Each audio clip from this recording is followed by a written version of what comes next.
Hi, I'm Veronica. I'm a somatic yoga teacher and a teacher of other somatic techniques, specializing in anxiety and its bodily symptoms. Welcome to another episode of my mini series, Let Go. Today, as I promised, I will move on from letting go of that physical tension into looking at how you could let go of unhelpful, sticky thoughts, which could be in the form of worry, of judgments. And today we're going to look more into judgments actually. And the mechanism is somewhat similar to how you're dealing with letting go of the tension from your body, meaning that the first and most important part of it is the awareness. But then we're going to move from kind of getting stuck on just observing and witnessing those thoughts to kind of move your attention more into the movement, into the action, into the context that is going to eventually change the thought itself. And it's, I think, the easiest way to show it would be through the movement. And I will be talking you through it and talking you through all the thoughts that might be coming up and how you could work through them. So whenever you're ready, you can lie down on your back, and we're gonna stay just lying on the ground throughout.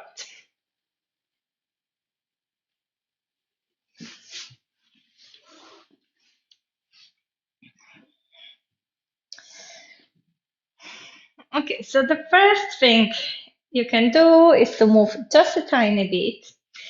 And that might be already the moment when you're looking at me with all intensity, trying to see what is it exactly that I'm doing and how to copy it so that you can do it perfectly and in that right way. And I would encourage you to kind of drop it for the next few minutes, that notion that there is one and only way to do any particular thing, and that you really have to do it this way or the other way. And most importantly, that what I am showing is that golden standard, and that's where you want to get eventually. So even it might be helpful if it's easier for you to take the gaze away from me and just listen to my voice, and you could have your eyes open, or if you prefer to have your eyes closed, you could close them as well. But rather than on focusing on what I'm showing you, you really want to get into what I'm saying. And we're just gonna go through some simple movement for the sake of it. I mean, it totally doesn't matter what movement it will be. It's more about that dialogue that you might be having as you're doing it.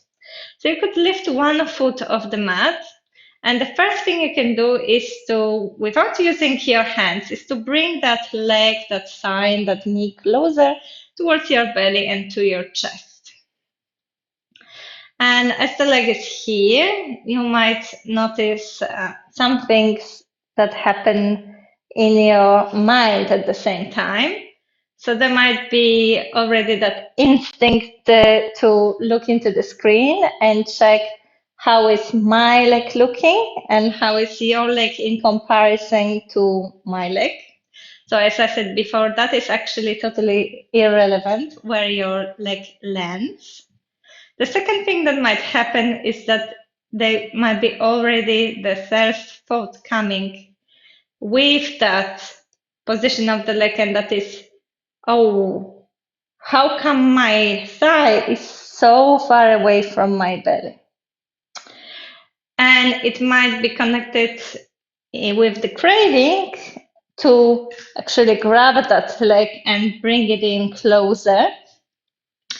Or it might be connected with that judgment of, oh, I'm so inflexible. Or why that's actually an effort for me, I'm so weak. Or anything along those lines. So it is many of these thoughts, they come so automatically and they're so much our default that we don't even notice them as they come. And I think it's an important thing to realize once they start popping up in the head that they are there. But then more importantly, it's also useful to check where you could divert the attention, where you could kind of channel the awareness of for the moment. As whether you have a judgment connected to that fact that the leg is there doesn't really make a difference to where this leg is. Of course, you could try very hard, like kind of really engage your muscles and maybe even change the position of your hips or anything like that to make that leg come a bit closer, and that might change the position of your leg. But then this is like not the, it's like you're changing the shape of your body to fit where you want to be, yeah? In more in a mental sense. So what I invite you to do instead of diverting our attention into judgments is really moving all your awareness to the body itself and becoming kind of playful. So you could imagine that you're like a baby, and babies don't have any notion of how their bodies are, but they just play around and try out various things, and through that they learn, and through that they perceive the whole world. So taking that attitude of really open curiosity, where it totally doesn't matter what is the outcome, you could start playing with the position of that leg in the air, changing the angle, maybe moving it a bit farther, closer, checking how your breath even might affect where that leg is in any particular time. And at the same time, as your awareness is mostly in the sensations, you might start feeling some discomfort, tiredness at any moment. And this is the precise moment where you want to land with your foot. This is not the moment where I tell you to land with the foot. It is your body that tells you that. So if your awareness is kind of 99% on the sensations themselves and following them, in a quite automatic way, there is no more space, literally no more capacity in the brain to do other things. And obviously, it requires from you that attitude that really this is the most fascinating thing that you can do ever.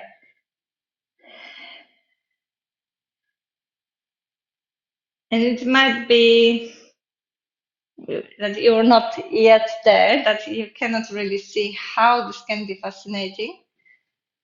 But if you start noticing these little angles, isn't it fascinating that if you just shift the body weight a little bit, or you move your knee a little bit out, that leg behaves completely differently? And the really interesting thing starts when you lift the other leg. And then it might be super fascinating to notice that that other leg is, for example, way farther or maybe way closer to your belly than the previous one. And then again, you have two options. So you might have that first thought that comes immediately to your mind, and this is like, "Oh, isn't it that we're supposed to be symmetrical? Why this other leg is so bad? I need to put it so that it matches the other one. I want to be even. I want this leg to be better so that it's as good as the other one." And here again, you have an opportunity to recognize that, first of all, there might be some structural differences between the right side and the left side of the pelvis, and they will define where ultimately your leg might reach. So there will be some things that, regardless of how hard you push, you would not be able to reach, which is true for any one half of your body, you know. And then again, instead of kind of spinning into that judgment of where I should be, or how much better I could be at that, you're openly curious about where this might take you. What if you move your leg this way or the other way? And again, any sign of fatigue or some pinching sensation, think what you need to do to avoid it, to go around it, to find your way to get there.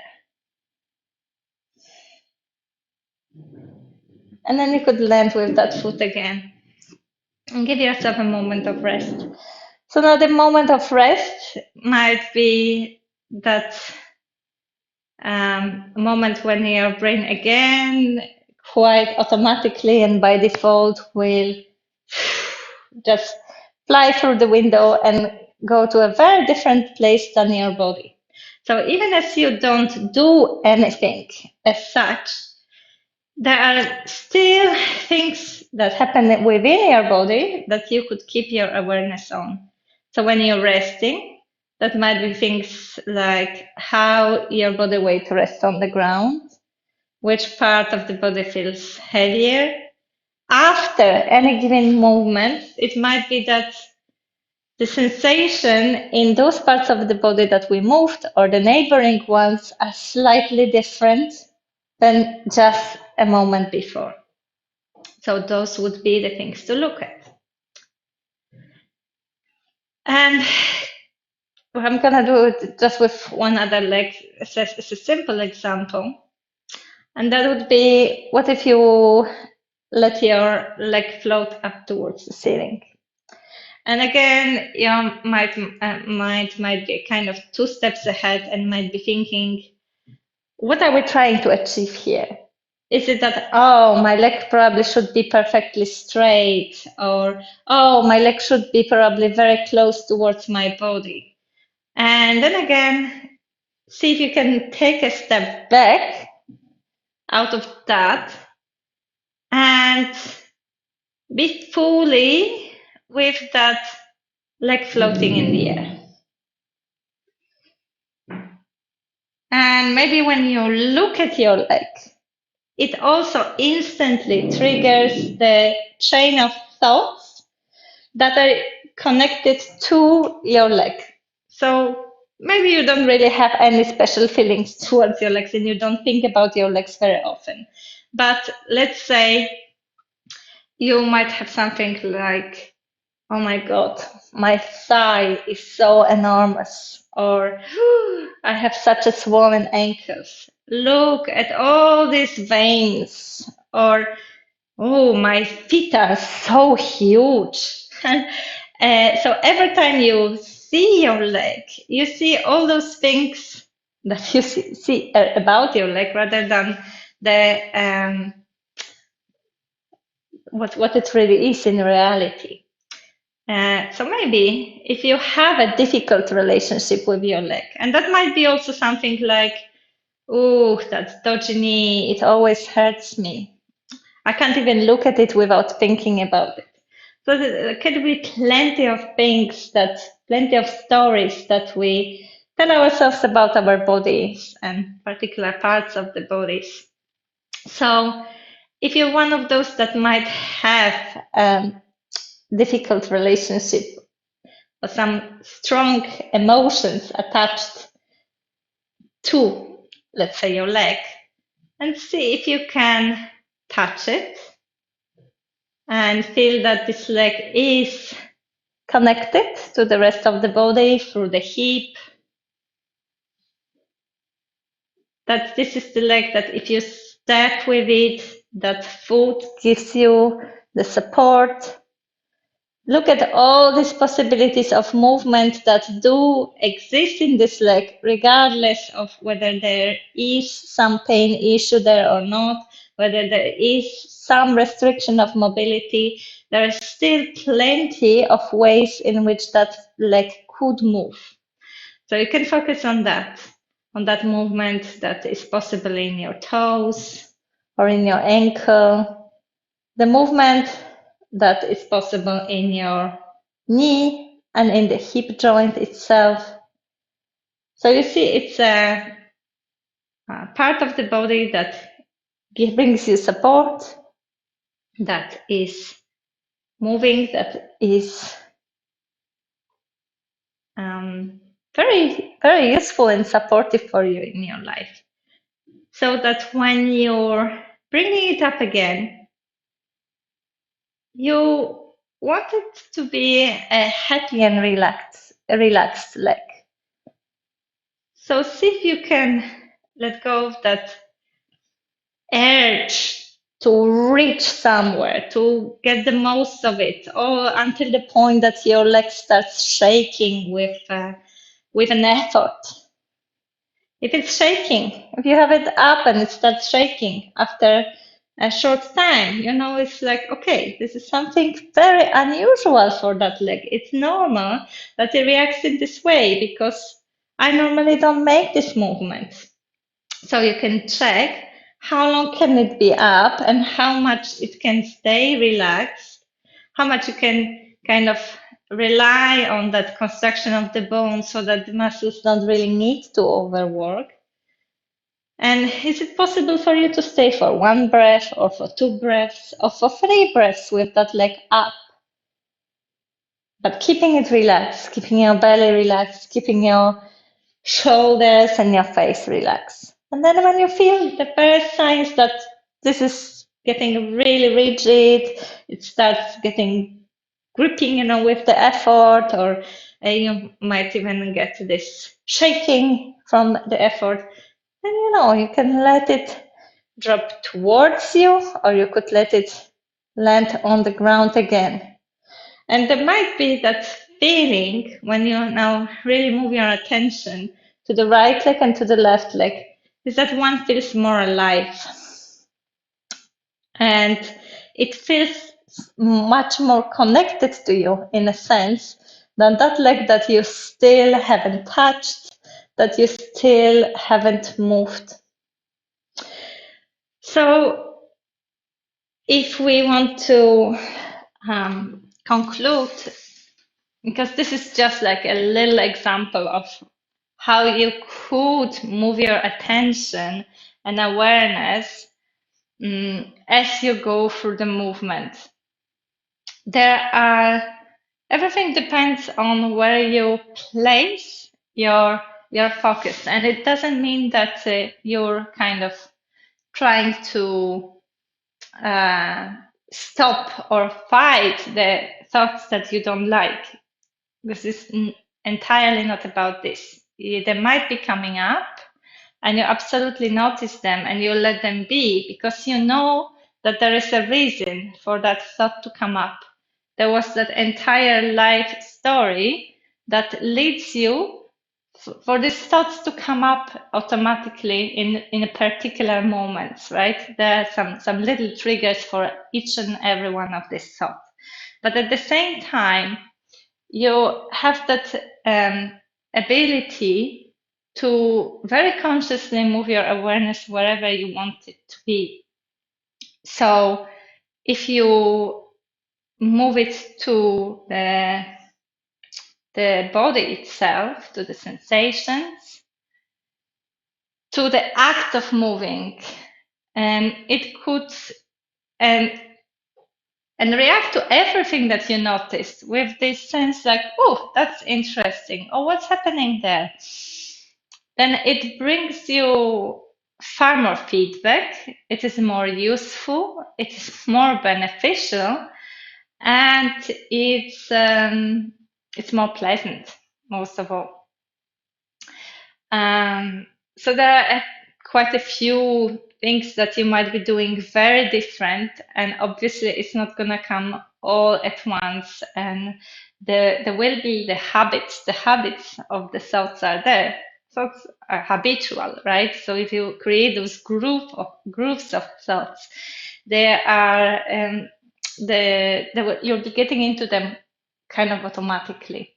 But just like with the movement, you can always make the same movement the same way, and you can move from, let's say, you can move from your hand, or you could move more from your shoulder, and you might have a habit to always move from your hand, but that doesn't mean that with use of conscious awareness, you could start creating a new pattern of moving from the shoulder. And it's exactly the same for the thoughts.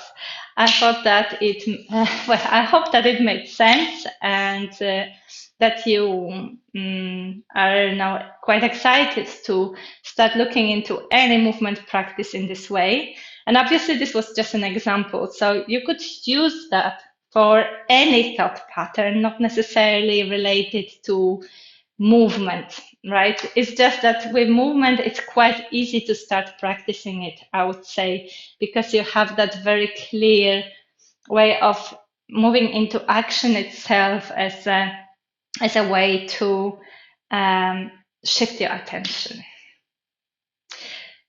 So if you enjoyed this video and you would like to know more about all these ways that you could work with anxiety on so many levels, including strictly the body, but also how the sensations are connected with the emotions, and all the patterns you might have developed, then I totally encourage you to sign up for my newsletter with kindness. I send it every Monday morning, and I always share much more of this kind of insights, why and how. I really think that this is very important to understand why we are like this, as that makes it so much easier to change.